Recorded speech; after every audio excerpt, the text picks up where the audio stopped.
আৰু এবাৰ মঙ্গলদৈত ভয়াবহ হৈ পৰিছে বান পৰিস্থিতি নোৱা নৈৰ মথাউৰি ছিগাৰ পাছতে চৌদিশে কেৱল আতংকময় পৰিৱেশ বাহনী পানীয়ে উটুৱাই নিলে এজন লোকক আৰু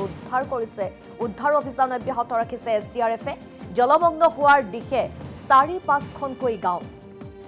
বাসগৃহ খেতিপথাৰ জলমগ্ন হোৱাৰ পথত আৰু ঔতলা বেঙাবৰা গাঁৱত পুৱা প্ৰায় ১০ বজাত ছিগিছিল মথাউৰিটো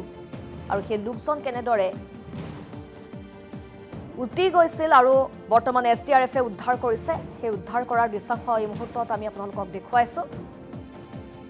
যেহেতু পুৱাৰ ভাগত প্ৰায় ১০ মান বজাত ছিগিছিল মথাউৰিটো আৰু ক্ৰমাৎ নৈ খুঁটে অধিক ক্ষতি কৰিছে ভগ্ন মথাউৰিটোৰ পানীৰ কোবাল খুঁটে উটুৱাই নিছে বহু গছ-গছনি মথাউৰিটোৰ ভগ্ন অংশ মেৰামতিত ব্যস্ত হৈ পৰিছে স্থানীয় লোক লগতে যথেষ্ট শংকিত হৈ পৰিছে স্থানীয় ৰাইজ আৰু মঙ্গলদৈত ভয়াবহ হৈ পৰিছে বান পৰিস্থিতি নোৱা নৈৰ মথাউৰি ছিগাৰ পাছতে চৌদিশে কেৱল আতংকময় পৰিৱেশ আৰু বাহনী পানীয়ে উটুৱাই নিয়া এজন লোকক উদ্ধাৰ কৰিছে SDRFে দৃশ্যাংশ এই মুহূৰ্তত দেখুৱাইছো আৰু SDRFে সেই ব্যক্তিগৰাকীক উদ্ধাৰ কৰিবলৈ সক্ষম হৈছে আৰু চাৰিওফালে কেৱল পানী আৰু পানী জলমগ্ন হোৱাৰ দিশে ৪-৫খনকৈ গাঁও আৰু ভাবুকি সৃষ্টি কৰিছে মথাউৰিটো ছিগাৰ পাছতে ৪-৫খন গাঁৱলৈ ভাবুকি সৃষ্টি কৰিছে প্ৰবল বানে আৰু নোৱা নৈয়ে কেনেদৰে সেই মথাউৰিটো ছিঙিছিল আমি সেই দৃশ্যাংশ এই মুহূৰ্তত আপোনালোকক দেখুৱাইছো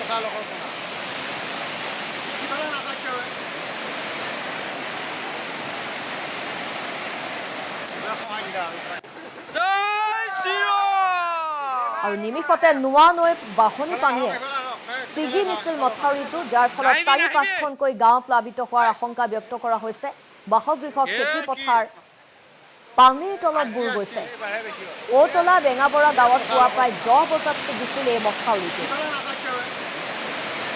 ঔতলাৰ বেঙাবৰা গাঁৱৰ সেই মথাউৰিটোৰ আমি দৃশ্যাংশ আপোনালোকক দেখুৱাইছো পুৱা প্ৰায় ১০ মান বজাত এই মথাউৰিটো ছিগি গৈছিল আৰু মথাউৰি ছিগাৰ পাছতেই পানীৰ প্ৰবল সোঁত কেইবাখনো গাঁও জলমগ্ন কৰি পেলাইছে এই বাহনী পানীয়ে আৰু ক্ৰমাৎ নৈ খুঁটে অধিক ক্ষতি কৰিছে ভগ্ন মথাউৰিটো আৰু স্থানীয় ৰাইজ একত্ৰিত হৈ ভগ্ন মথাউৰিটো এনেদৰে মেৰামতিৰ বাবে চেষ্টা অব্যাহত ৰাখিছে আৰু পানীৰ কিন্তু প্ৰবল খুঁটে উটুৱাই নিছে বহু গছ-গছনি মথাউৰিটোৰ ভগ্ন অংশই মেৰামতিত ব্যস্ত হৈ পৰিছে স্থানীয় লোকসকল যিহেতু এই মথাউৰিটো উটুৱাই নিছে বাহনী পানীয়ে আৰু মেৰামতিত ব্যস্ত হৈ পৰিছে স্থানীয় ৰাইজ যিহেতু এই মথাউৰিৰ ভগ্ন অংশৰে সোমোৱা বাহনী পানীয়ে বহু কেইখন গাঁও প্লাবিত কৰি পেলাব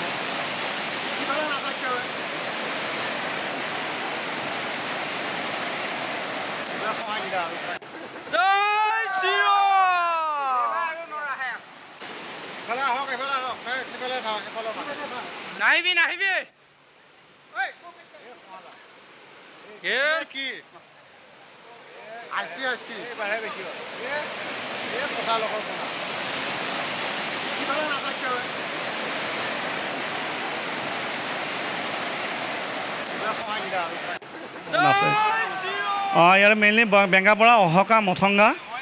আমাৰ কলিবাৰীতো পৰা নাই বাৰু দুগৰা গাঁও বেছিমাৰী আৰু এইফালে কপিলিহত পৰিব গৈ মানে পশ্চিম দিশত যিমানখিনি আছে কণ্টিনিউ যদি গৈ থাকে মানে গুচি যাব এইফালে হলচকা পৰিব স্পীডটো বেছি হৈছে মানে কি বান্ধিবৰ কাৰণে চেষ্টা কৰি আছে আমাৰ স্থানীয় লোকে কিন্তু এতিয়ালৈকে সমৰ্থ হোৱা নাই সম্ভৱটো এতিয়া নহ'ব আৰু ৰাতিপুৱাৰ পৰা বেছি হ'ল নোৱা নৈ যেতিয়া পানীটো বেছি হৈ গ'ল তাৰ ওপৰতে আহি গ'ল এইখিনি পানী আহি যোৱাৰ ফলত আৰু মথাউৰিটো খুব দুৰ্বল হৈ আছে বৰ্তমান সময়ত সেইকাৰণে ভাঙি পুৰণি যথেষ্ট পুৰণি মথাউৰি এতিয়ালৈকেতো প্ৰায় ১৫ মিটাৰমান ভাঙি গ'ল আৰু খহনীয়াটো হৈ আছে কিন্তু ইয়াৰ পিছত আৰু হোৱাৰ সম্ভাৱনা আছে গছ-গছনি ভাঙিবৰ কাৰণে পানীৰ স্পীডটো বহুত হয় তো স্পীডৰ কাৰণে গছ-গছনি বাঁহ ভাঙি গৈছে মানুহৰ ধৰি লওক যি খেতিপথাৰ আছে সকলোবোৰ শেষ হৈ গ'ল আৰু নতুনকৈ ৰুইছিলে আৰম্ভ হৈছিলে শেষ হৈ গ'ল আৰু এইবিলাক পঢ়া শুনা মানুহ আহিছে DC মেমো আহিছে আহি পেলাই চাই গৈছে তেওঁলোকে